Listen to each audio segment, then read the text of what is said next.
My dear students of 10th class, today I am going to solve the daily dose of 13 September 2020. It is related with poster comprehension. This is the poster which was given to you. So बच्चों 10th class ਦਾ poster comprehension ਦੇ ਵਿੱਚ ਇਹ poster ਆਇਆ ਸਾਡੇ ਕੋਲ bullying ਦੇ ਬਾਰੇ ਆ। ਬੁਲਿੰਗ ਹੁੰਦਾ ਕਿਸੇ ਨੂੰ ਧਮਕੀ ਦੇਣਾ ਜਾਂ ਕਿਸੇ ਨੂੰ ਤੰਗ ਪਰੇਸ਼ਾਨ ਕਰਨਾ ਜਾਂ ਸਰੀਰਕ ਤੌਰ 'ਤੇ ਕਿਸ ਤਰ੍ਹਾਂ ਦੀ ਸੱਟ ਪਹੁੰਚਾਉਣਾ। ਇਹ ਪੋਸਟਰ ਹੈਗਾ ਥੋੜ੍ਹਾ ਜਿਹਾ ਪੜ੍ਹਨਾ ਸਾਡੇ ਲਈ ਸੌਖਾ ਨਹੀਂ ਗਾ, ਇਸ ਕਰਕੇ ਇਹਨੂੰ ਆਪਾਂ ਅਲੱਗ-ਅਲੱਗ ਕਰਕੇ ਦੇਖਾਂਗੇ। Are you being bullied? ਕੀ ਤੁਹਾਨੂੰ ਕਦੀ ਇਸ ਤਰ੍ਹਾਂ ਪਰੇਸ਼ਾਨ ਤੰਗ ਕੀਤਾ ਗਿਆ ਆ? Do you know someone who is being bullied? ਕੀ ਤੁਸੀਂ ਐਸੇ ਵਿਅਕਤੀ ਨੂੰ ਜਾਣਦੇ ਹੋ ਜਿਹਨੂੰ ਇੱਦਾਂ ਕੀਤਾ ਗਿਆ ਹੋਵੇ?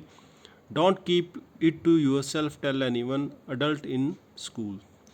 ਜੇ ਇੱਦਾਂ ਦੀ ਕੋਈ ਗੱਲ ਹੋਈ ਤੁਹਾਡੇ ਨਾਲ ਜਾਂ ਤੁਹਾਡੇ ਕਿਸੇ ਸਾਥੀ ਨਾਲ ਤਾਂ ਆਪਣੇ ਤੱਕ ਨਾ ਨੂੰ ਰੱਖੋ।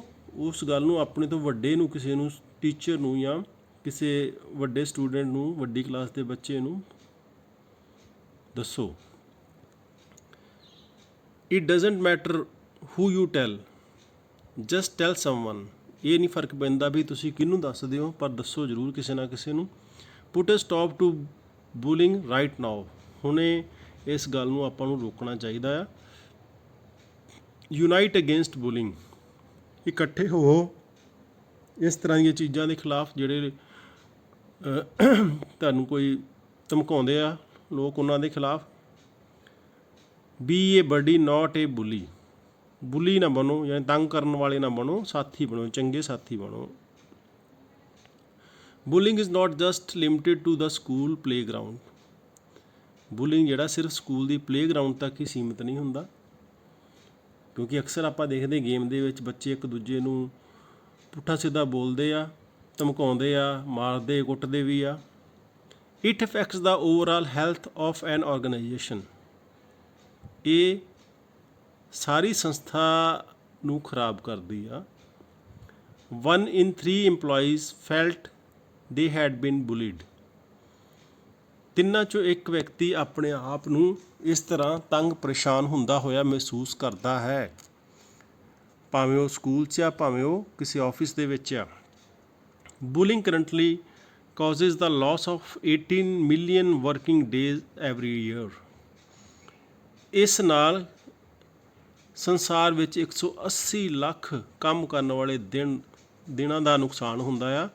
ਯਾਨੀ ਜਿੰਨੇ ਵੀ ਲੋਕ ਕੰਮ ਕਰਦੇ ਆ, ਜੇਕਰ ਸਾਰਿਆਂ ਦਾ ਹਿਸਾਬ ਲਾਇਆ ਜਾਵੇ ਤਾਂ ਇੰਨੀ ਪਰੇਸ਼ਾਨੀ, ਇੰਨੇ ਦਿਨ ਜਿਹੜੇ ਖਰਾਬ ਹੁੰਦੇ ਆ।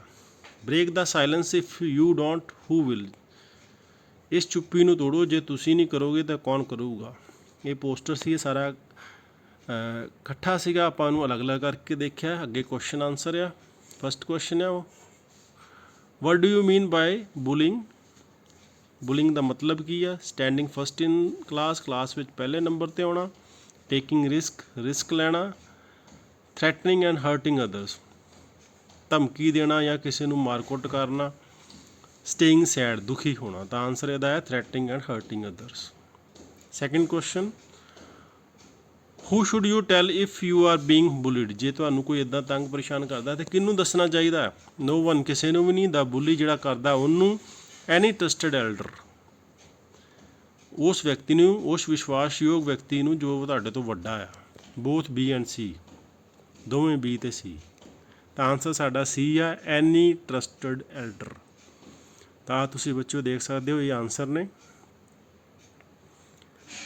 ਥਰਡ ਕੁਐਸਚਨ ਹੈ, if you are being bullied what is the smartest thing to do? ਜੇਕਰ ਤੁਹਾਨੂੰ ਇੱਦਾਂ ਤੰਗ ਪਰੇਸ਼ਾਨ ਕੀਤਾ ਜਾਂਦਾ ਹੈ ਤਾਂ ਕੀ ਕਰੋਗੇ? ਸਭ ਤੋਂ ਵਧੀਆ ਕੰਮ ਕੀ ਆ? ਅਟੈਕਿੰਗ ਦਾ ਬੁਲੀ, ਜਿਹੜਾ ਤੁਹਾਨੂੰ ਧੌਂਸ ਦਿਖਾਉਂਦਾ ਆ ਜਾਂ ਤੰਗ ਕਰਦਾ, ਉਹਦੇ 'ਤੇ ਹਮਲਾ ਕਰੋਗੇ।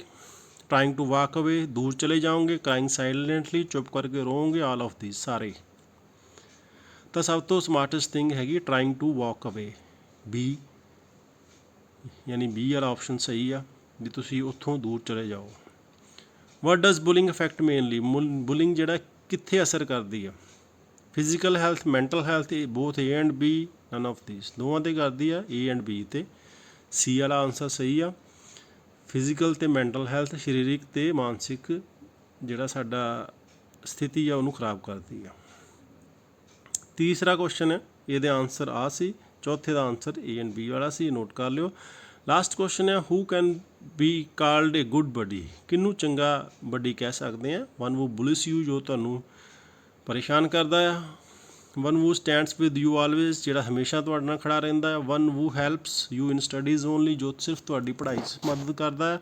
ਵਨ ਵੂ ਟਾਕ ਸਵੀਟਲੀ, ਜੋ ਤੁਹਾਡੇ ਨਾਲ ਪਿਆਰ ਨਾਲ ਗੱਲ ਕਰਦਾ ਹੈ। ਤਾਂ ਬੱਚਿਓ ਆਨਸਰ ਇੱਥੇ ਕਿਹੜਾ ਹੋਣਾ ਚਾਹੀਦਾ? B, one who stands with you always, ਜਿਹੜਾ ਹਮੇਸ਼ਾ ਤੁਹਾਡੇ ਨਾਲ ਖੜਾ ਰਹਿੰਦਾ ਆ।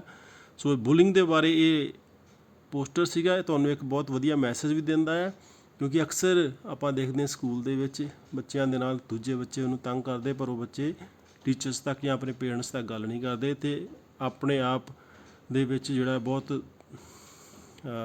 ਦੁਖੀ ਰਹਿੰਦੇ ਆ। ਤਾਂ ਇਹੋ ਜਿਹੀ ਸਥਿਤੀ 'ਚੋਂ ਬਾਹਰ ਨਿਕਲਣਾ ਚਾਹੀਦਾ ਅਤੇ ਬੁਲਿੰਗ ਨੂੰ ਜਿਹੜਾ ਆ ਅਵੋਇਡ ਕਰਨਾ ਚਾਹੀਦਾ। ਅਤੇ ਜੇਕਰ ਤੁਹਾਨੂੰ ਪਤਾ ਲੱਗਦਾ ਕਿਸੇ ਹੋਰ ਨਾਲ ਵੀ ਹੁੰਦੀ ਤਾਂ ਵੀ ਉਹਦੀ ਸਹਾਇਤਾ ਕਰਨੀ ਚਾਹੀਦੀ। ਥੈਂਕਸ।